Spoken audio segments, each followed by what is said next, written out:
குழந்தையோட அம்மா போய் ஒரு நீர்வீழ்ச்சி எட்ஜில் நிற்கிறாங்க. இன்னொரு பக்கம் பார்த்தா புலி எப்படி பண்ணாரான்னு யோசிக்கிற போது நீர்வீழ்ச்சிலேயே குச்சிட்றாங்க. புலிக்கட்டு மாட்டி சாவத்தோட கீழே குச்சிடலன்னா புலிக்கட்டு கொஞ்சம் வாய்ப்பு இருக்குன்னு கீழே குச்சிட்றாங்க. இன்னொரு பக்கம் பார்த்தோம்னா அவங்க கோட்டத்தையிலலாம் அடிச்சு துரத்திடுறாங்க.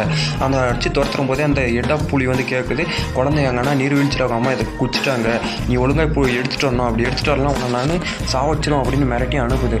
அதுக்கப்புறமா பார்த்தீங்கன்னா குழந்தையெல்லாம் தேடுறாங்க அவங்க வீட்டில் இருக்கிறவங்க. இந்த பக்கம் பார்த்தோம்னா சிட்டும் மேண்டியும் ஒரு பக்கம் நடந்து போயிட்டு இருக்கும்போது நீர்வீழ்ச்சி ஓரமாக ஒரு அம்மா குழந்தையோட நிற்கிறத பார்க்குறாங்க. அப்படியே அந்த அம்மா எடுத்துகிட்டு வந்து அந்த குழந்தை தண்ணி ஓரமாக வைக்கும்போது அந்த குழந்தை வந்து அடிச்சுட்டு போக பார்க்குது. அப்போ வந்து மேண்டியத்தை காப்பாற்றி மேலே எடுத்து வைக்கிது. ஆனால் வச்சுட்டு பார்க்கறதுக்குள்ளேயே அவங்க அம்மா வந்து நீர்வீழ்ச்சியில் அடிச்சுட்டு போயிடுறாங்க.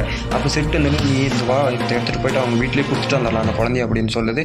ஆனால் மேண்டி இருந்துன்னு இதெல்லாம் என் வேலை இல்லை, ஏதோ போனால் போய் காப்பாற்றினா இப்படி சொல்கிறேன், உன்னை காப்பாற்றுறதே பெருசு, இந்த குழந்தையெல்லாம் காப்பாற்ற முடியாது, எனக்கு வேலை இருக்குது, நீ வேணும்னா என் கூட வா எல்லாம் அதை வச்சுட்டு வந்துடு அப்படின்ட்டு. இல்லை நான் எடுத்துகிட்டு போய் விட்டாருவேன்னு சிட்டு போயினே இருக்குது. அப்போ வந்து நீ வரலாம் இரு, நான் மட்டும் எடுத்துகிட்டு போய் கூப்பிட்டாரன்னு சிட்டு